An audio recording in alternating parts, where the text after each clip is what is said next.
देख रहे हैं नेटवर्क 33 राजकुमार के साथ। दोस्तों, कहानी में आगे बढ़ने से पहले अगर आप चैनल पर नए हैं तो चैनल को सब्सक्राइब ज़रूर कर लें और साथ ही वीडियो को लाइक करके नीचे कमेंट बॉक्स में अपनी राय ज़रूर दें। तो चलिए बढ़ते हैं आज की एक और लेटेस्ट हॉरर स्टोरी की ओर, जो कि हमारे एक सब्सक्राइबर पूरन लाल जी ने भेजी है। दोस्तों, मैं आपको पूरन लाल जी की उस भयानक रात की कहानी सुनाता हूँ जो 17 मार्च 2003 को बिलासपुर के बस स्टैंड पर घटी थी। ये घटना इतनी दर्दनाक थी कि आज भी उन्हें रातों को डरा देती है जब वे अकेले अपने घर में सोते हैं। तो चलिए मैं इस कहानी को पूरन लाल जी के नज़रिए से सुनाता हूँ।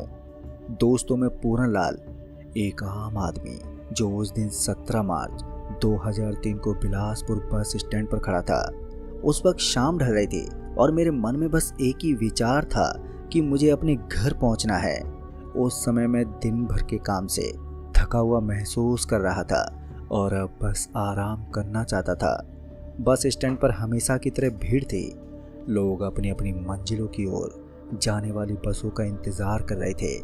कुछ लोग अपने परिवार के साथ थे तो कुछ अकेले और कुछ दोस्तों के साथ हंसी मजाक कर रहे थे। उस वक्त मैंने अपनी घड़ी देखी तो शाम के 7 बज रहे थे। मेरी बस आने में अभी भी थोड़ा समय बाकी था, तो मैंने एक चाय वाले से गर्मा गर्म चाय ली और एक कोने में खड़ा होकर चाय पीने लगा। पर जैसे ही मैंने चाय की चुस्की मारी तो चाय की गर्माहट ने मुझे थोड़ा सुकून दिया, लेकिन उस वक्त मेरे भीतर एक अजीब सी बेचैनी थी। पर मुझे नहीं मालूम था कि ये आने वाली भयानक घटना का संकेत है। तभी मैंने अपने आसपास देखा तो बस स्टैंड पर जल रही बल्ब की रोशनी थोड़ी धीमी थी और वहाँ की हवा में एक अजीब सी खामोशी पसरी हुई थी, जो आमतौर पर इतनी भीड़ वाली जगह पर बिल्कुल भी नहीं होती है। फिर थोड़ी देर के बाद मेरी बस भी आ गई, जो एक पुरानी नीले रंग की बस थी जिसके शीशे धूल से सने हुए थे। उस बस के अंदर से एक अजीब सी बदबू भी आ रही थी, जैसे किसी पुरानी चीज को बहुत ही समय के बाद रखा गया हो। तभी मैंने सोचा, चलो कोई बात नहीं, बस किसी तरह से मैं अपने घर पहुंच जाऊं। ये सोचते हुए मैं बस में चढ़ा और एक खाली सीट पर जाकर बैठ गया। उस बस के अंदर बहुत ही कम लोग थे, शायद 10 से 12 यात्री होंगे, जो सभी के सभी अपनी अपनी सीट पर चुपचाप बैठे हुए थे। यानी कि उनमें से कोई भी किसी से बात ही नहीं कर रहा था, जिस वजह से एक अजीब सी शांति छाई हुई थी जो मुझे और भी विचलित कर रही थी।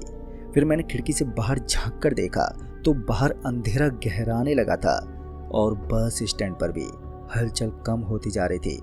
बस का ड्राइवर एक बूढ़ा आदमी था जिसकी दाढ़ी सफ़ेद थी और उसकी आंखों में एक अजीब सी चमक थी। वो चुपचाप से अपनी सीट पर बैठा हुआ था, जो बस के स्टार्ट होने का इंतज़ार कर रहा था। बस का कंडक्टर भी एक बूढ़ा आदमी था जो चुपचाप से सभी सवारियों को टिकट काट कर दे रहा था। तभी बस ने भी अपनी यात्रा शुरू की और धीरे धीरे बस शहर की सड़कों से निकलकर एक सुनसान हाईवे पर आ गई।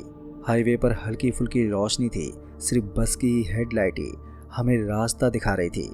फिर मैंने अपनी सीट पर आराम से बैठने की कोशिश की, लेकिन पता नहीं क्यों मुझे नींद ही नहीं आ रही थी। उस वक्त मेरे मन में भी एक अजीब सी घबराहट थी, जैसे कि कुछ बुरा होने वाला हो। पर पता नहीं कैसे अचानक ही बस में एक अजीब सी ठंडक फैल गई, जिस वजह से मैंने अपनी जैकेट कसकर पकड़ ली, लेकिन मेरी ठंड फिर भी कम नहीं हुई। तभी मैंने अपने आसपास देखा तो सभी यात्री बस में चुपचाप बैठे हुए थे, जैसे उन्हें कोई ठंड महसूस ही नहीं हो रही हो। तभी मैंने सोचा कि शायद बस की एसी बहुत तेज है, और जब मैंने बस में छत की ओर देखा तो मुझे बस में एसी नज़र ही नहीं आई, क्योंकि बस की छत पर जंग लगी हुई थी, जिससे ये साफ जाहिर था कि यह एक पुरानी बस है। अभी मैं उस बस की छत को निहार ही रहा था कि मैंने बस के भीतर एक अजीब सी परछाई देखी, जो कि बस के पिछले हिस्से में खड़ी थी। और फिर जब मैंने उसे ध्यान से देखा तो वो एक महिला की परछाई थी। मैंने सोचा शायद ये कोई और यात्री है जो अभी अभी चढ़ी है, लेकिन सबसे हैरान की बात तो ये थी कि मैंने उसे बस में चढ़ते हुए नहीं देखा था, जिस वजह से मैंने उसी वक्त अपनी आंखें मली और फिर से उस ओर देखा जिधर वो परछाई खड़ी थी। तो वो परछाई अभी भी वहीं थी और अब वो धीरे धीरे मेरी ओर बढ़ रही थी। अब ये देखते ही मेरी दिल की धड़कनें काफ़ी तेज होने लगी। मैंने किसी तरह अपने आप को शांत किया और सोचा कि ये कोई सपना है, लेकिन जब वो परछाई मेरे करीब आ गई तब जाकर मुझे मालूम हुआ कि ये एक हकीकत है। वो महिला एक सफ़ेद साड़ी पहने हुई थी और उसके बाल खुले हुए थे और तो और उसकी आंखें लाल थी, पर उसके चेहरे पर कोई भाव नहीं था। बस एक अजीब सी खामोशी ही उसके चेहरे पर छाई हुई थी, जिस वजह से मैं डर के मारे अपनी सीट से उठने की कोशिश करने लगा, लेकिन पता नहीं क्यों मैं अपनी सीट से हिल ही नहीं पा रहा था। ऐसा लग रहा था जैसे मेरे शरीर में जान ही ना बची हो।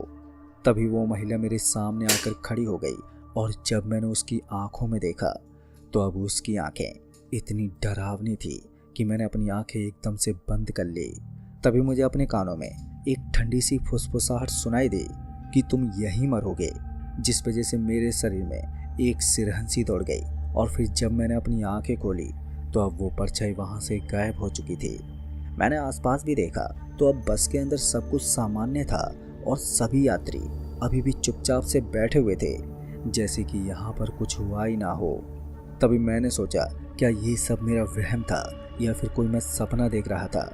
लेकिन अब मेरे दिल की धड़कनें काफ़ी तेज थी और मेरे शरीर में एक ठंडक महसूस हो रही थी। तभी मैंने अपनी जैकेट कसकर पकड़ ली और खिड़की से बाहर देखने लगा, लेकिन बाहर अभी भी बहुत अंधेरा था और बस भी तेजी से आगे बढ़ रही थी। फिर अचानक ही बस के भीतर की लाइटें जोर जोर से टिमटिमाने लगी और फिर वे कुछ ही देर में पूरी तरह से बुझ गईं।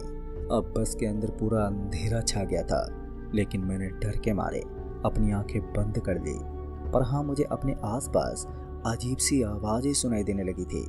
किसी के रोने की आवाज़, तो किसी के चीखने चिल्लाने की आवाज़ और तो और किसी के करहाने की आवाज़। उन आवाज़ों से मुझे ऐसा लग रहा था कि मैं किसी भयानक सपने में फंस गया हूँ। फिर तभी अचानक ही मुझे अपने कंधे पर किसी के हाथ का स्पर्श महसूस हुआ, तो मैंने डर के मारे अपनी आंखें खोली और जब मैंने उन हाथों की ओर देखा तो अब वही परछाई मेरे बगल में बैठी हुई ये वही महिला थी जो अभी कुछ देर पहले मैंने बस में देखी थी। और उसकी आंखें अभी भी लाल थी और उसके चेहरे पर एक अजीब सी मुस्कान थी, जिसे देखकर मेरे भीतर एक बार फिर से दहशत भर गई, जिस वजह से मेरे मुंह से कोई आवाज़ ही नहीं निकली और सिर्फ मैं उसे देखता ही रहा। फिर उस महिला ने अपना हाथ मेरे गाल पर रखा तो मुझे लगा कि मेरा गाल बर्फ़ की तरह ठंडा हो गया है। उसने अपने मुंह से कोई आवाज़ नहीं निकाली, बस वो मुझे घूरे जा रही थी। मुझे लगा कि मैं अब मरने वाला हूँ और मेरे पूरे शरीर में डर और दहशत भरी हुई थी। मैंने अपनी आंखें बंद कर ली थी और मैंने भगवान से प्रार्थना की। फिर अचानक ही बस के अंदर की लाइटें फिर से जल उठी, तो मैंने अपनी आंखें खोली, पर अब वो परछाई वहाँ से गायब हो चुकी थी। बस के अंदर अब सब कुछ सामान्य था और सभी यात्री अभी भी चुपचाप बैठे हुए थे।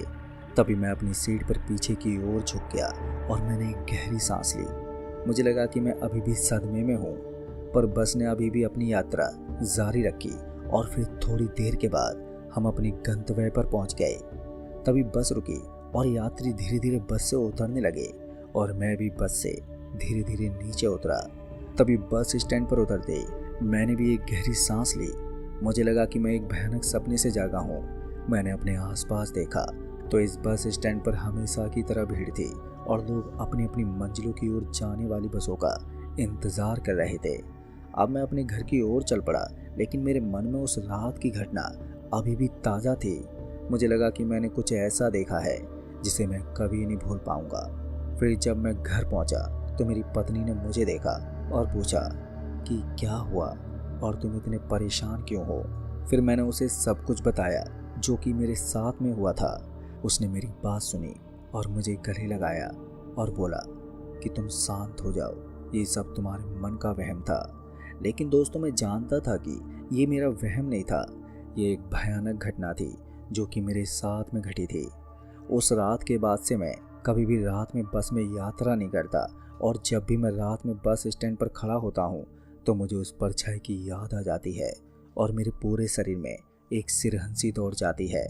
पर आज भी जब मैं रात में अकेले अपने घर में सोता हूँ तो मुझे उस रात की भयानक घटना याद आ जाती है और मुझे डर लगता है। मुझे लगता है कि वो परछाई यानी कि वो महिला अभी भी मेरे आसपास है और वो मुझे कभी नहीं छोड़ेगी।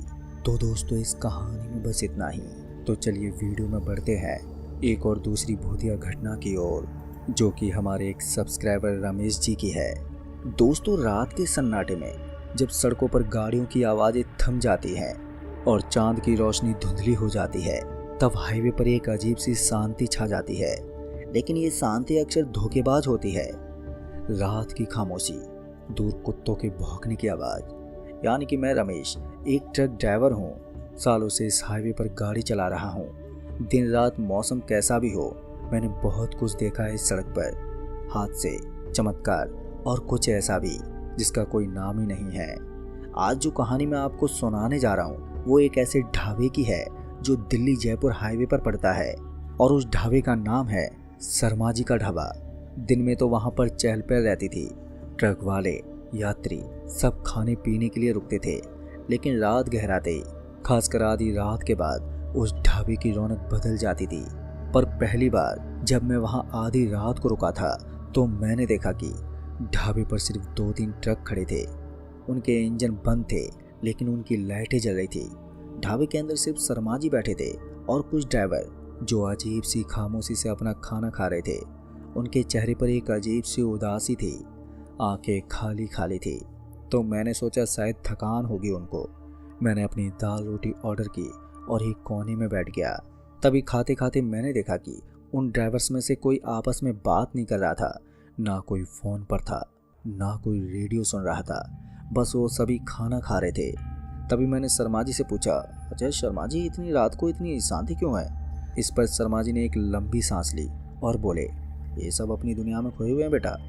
इनको ना भूख लगती है ना प्यास, बस जिम्मेदारी निभा रहे हैं ये। उनकी बात सुनकर मुझे कुछ अटपटा सा लगा, लेकिन मैंने उन पर ज़्यादा ध्यान नहीं दिया। फिर अगली बार जब मैं उसी ढाबे पर आधी रात को रुका तो वहाँ एक भी ट्रक नहीं था, सिर्फ वहाँ पर मेरा ट्रक था।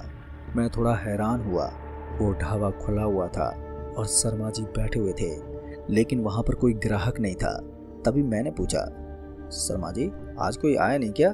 तभी उन्होंने बोला, आते तो हैं बेटा, बस कभी कभी देर हो जाती है उन्हें। तभी दूर से मुझे हेडलाइट की रोशनी एक जोड़ी आती हुई दिखी। एक पुराना धूल मिट्टी से सना ट्रक धीरे धीरे ढाबे के पास आकर रुका। उसका इंजन बहुत ही अजीब आवाज कर रहा था, जैसे कोई बूढ़ा आदमी खांस रहा हो। उस ट्रक से एक ड्राइवर उतरा। उसके कपड़े पुराने और फटे हुए थे और उसके चेहरे पर एक गहरी अनजानी थकान थी।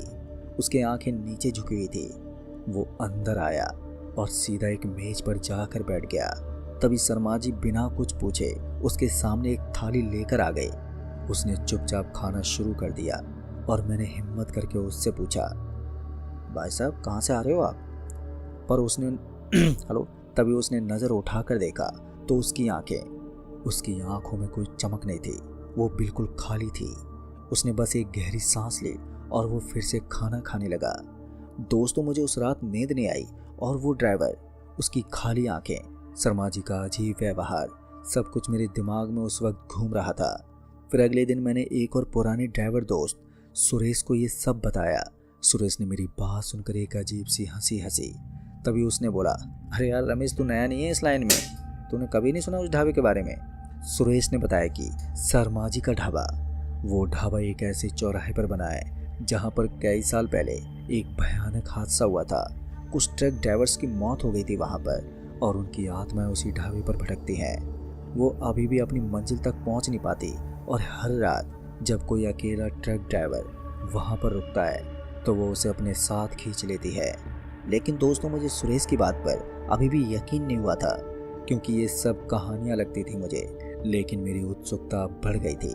मैंने तय किया कि मैं उस ढाबे पर फिर से जाऊंगा और इस बार पूरी रात वहीं पर रुकूंगा। फिर एक हफ्ते के बाद मैं फिर से शर्मा जी के ढाबे पर गया। आधी रात हो चुकी थी और मैं अपनी गाड़ी पार्क करके ढाबे के अंदर बैठा हुआ था। पर इस बार ढाबे पर कुछ और भूतिया ट्रक खड़े थे। उनके इंजन बंद थे, लेकिन उनसे एक अजीब सी ठंडी हवा निकल रही थी। उसके अंदर 5-6 ड्राइवर बैठे थे, वही खाली आंखों वाले। तभी मैंने एक चाय ऑर्डर की और मैं चुपचाप बैठ गया। मैंने देखा कि उनमें से एक ड्राइवर ने अपना खाना खत्म किया है। तभी वो उठा और धीरे धीरे ढाबे से बाहर निकल गया। वो अपने ट्रक में बैठा और बिना कोई आवाज़ किए धीमी रफ्तार से हाईवे पर निकल गया, जैसे कि वहाँ कोई परछाई जा रही हो। मैंने शर्मा जी से पूछा, वो कौन था शर्मा जी? तभी शर्मा जी ने अपना सिर हिलाया और धीमी आवाज में बोला, रमेश, ये सब अपनी यात्रा पूरी कर रहे हैं। दोस्तों, अब रात और भी गहरी होती गई। मैं अब थकान महसूस करने लगा, लेकिन सोने की मेरी हिम्मत नहीं हुई।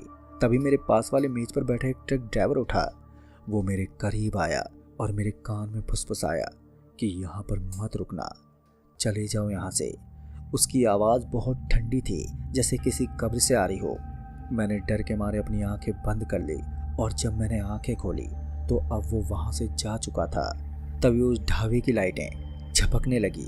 बाहर से एक भयानक डरावनी चीख की आवाज़ भी आई, जैसे किसी को टॉर्चर किया जा रहा हो, जिसे सुनते मैं अपनी कुर्सी से उछल पड़ा। शर्मा जी ने मुझे देखा और बोला, डरो मत बेटा, ये सब होता रहता है यहाँ पर। तभी मैंने देखा कि बाकी के ड्राइवर्स ने अपने सिर नीचे झुका लिए थे। उनकी आंखों में अब थोड़ी चमक आ गई थी, लेकिन वो चमक डर की थी। मुझे लगा जैसे उनके अंदर कोई और आत्मा जाग रही हो। पर मैं उस ढाबे से भागना चाहता था, लेकिन अब मेरे पैर पता नहीं कैसे वहाँ पर जम गए थे। लेकिन कुछ ही देर के बाद वहाँ पर एक और ट्रक ढाबे के पास आकर रुका, पर इस बार वो ट्रक बिल्कुल नया लग रहा था। उसमें से एक जवान ट्रक ड्राइवर उतरा, खुश मिजाज और बेफिक्र जैसा था वो। तभी वो अंदर आया, मुस्कुराता हुआ। उसने शर्मा जी से पूछा, अंकल खाना मिलेगा क्या? तभी शर्मा जी ने हाँ में सिर हिलाया, लेकिन उनकी नज़र मेरे ऊपर थी। मैंने उस जवान ड्राइवर को देखा और मुझे उस रात की याद आई जब मैं पहली बार यहाँ पर रुका था। उसकी आंखों में चमक थी, जैसे मेरी आंखों में हुआ करती थी। मुझे लगा कि मैं उसे बचा सकता हूँ। तभी मैंने उसे इशारे से बाहर आने को बोला, लेकिन उसने मुझे इग्नोर कर दिया। जब वो जवान ड्राइवर खाना खा रहा था तो मैंने देखा कि बाकी के ड्राइवर्स ने अपनी नज़रें उस पर जमा रखी थी। उनकी खाली आंखों में अब एक अजीब सी भूख थी। मुझे लगा जैसे वो उसे नोचने को तैयार हो। मुझे एहसास हुआ कि मैं भी उन्हीं में से एक बनने वाला था अगर मैं वहाँ पर रुका रहता तो। तभी मैंने अपनी सारी हिम्मत बटोरी, अपनी चाय का कप वहीं छोड़ा और मैं ढाबे से बाहर भागा। मैंने अपनी गाड़ी स्टार्ट की और तेजी से हाईवे पर निकल पड़ा। फिर मैंने पीछे मुड़कर नहीं देखा। मुझे नहीं मालूम कि उस जवान ड्राइवर का क्या हुआ, लेकिन मैं आज भी उस ढाबे के पास से गुजरते हुए अपनी गाड़ी की स्पीड बढ़ा देता हूँ। दोस्तों, लोग कहते हैं कि शर्मा जी का ढाबा अब भी वहीं है, आधी रात को खुला रहता है और जो भी अकेला ड्राइवर वहाँ पर रुकता है तो वो कभी वापस नहीं आता।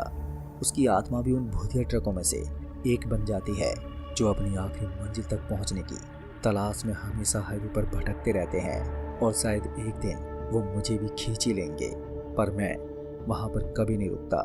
तो दोस्तों, आज की कहानी में बस इतना ही। कहानी आपको पसंद आई हो तो प्लीज़ वीडियो को लाइक शेयर कमेंट ज़रूर कर दें। तो मैं आपका दोस्त राजकुमार जल्द ही मिलूँगा ऐसी एक और डरावनी भूतिया कहानियों के साथ। तब तक के लिए बाय एंड टेक केयर।